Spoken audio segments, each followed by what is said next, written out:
And the guy we are focusing on here is Joe DiMaggio. Ooh, Joe DiMaggio, great player. So great that Ted Williams said this about him when he lost the MVP to him in 1941.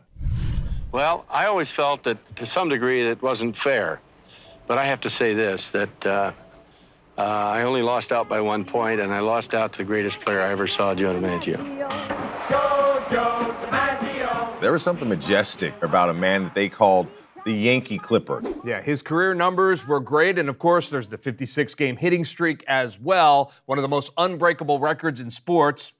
Will that ever be broken, Wes? Pete Rose came the closest, but that's a pretty unreachable mark. Now, DiMaggio was a beloved figure in New York, and to them, he represented the ultimate, the best player in the biggest market, playing America's most popular sport. Yeah, Yankee fans loved him. Phil Rizzuto said, quote, there was an aura about him. Kings of state wanted to meet him and be with him. He was also friends with another famous American icon of that era, Old Blue Eyes, Frank Sinatra.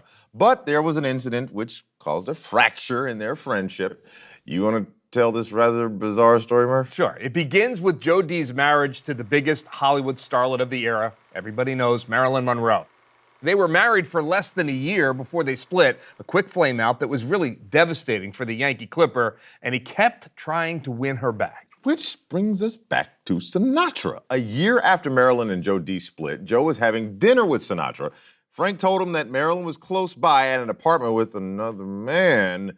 Joe, still madly in love and desperately jealous, asked a private detective to go check things out. The private detective decided to kick in the door, and another woman was inside, not Marilyn. Word got out to the press, and DiMaggio was upset that Sinatra had actually steered him wrong. Yeah, wait a second. He asked the private detective to check on her. The guy kicks down the door. Is that what they did back in the day there? Yeah, and it's entirely possible that Joe D was maybe a little obsessed with Marilyn Monroe. Yeah, maybe a little. The caper was called the Wrong Door Raid, and after that, Joe D and Sinatra, they barely spoke again. And he never reconciled with Marilyn Monroe, something that was very, very painful.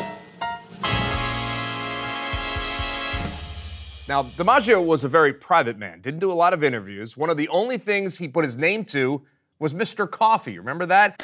I'm going to show you how to make the best cup of coffee you ever tasted. A hugely successful ad campaign. And also being the private type, it was quite a coup for greatest sports legends to bag him.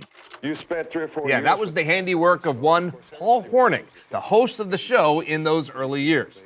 But on one condition, there could be no mention of Marilyn Monroe. Disappointing, but if that's what it took to land the legendary Yankee Clipper, so be it, right? Absolutely, and years later, of course, America was reminded of DiMaggio when Paul Simon wrote this song, Mrs. Robinson, for the movie The Graduate. And the song included these famous lyrics, quote, where have you gone, Joe DiMaggio? The nation turns its lonely eyes to you. What's that you say, Mrs. Robinson? Jolton Joe has left and gone away. Wait for it. Hey, hey, hey. hey. After it was recorded, Paul Simon saw DiMaggio in a restaurant, and he introduced himself as the writer of the song. DiMaggio was upset about the lyric, pointing out that he had gone nowhere. Simon explained the meaning behind the lyric, which was, where have all the great heroes gone?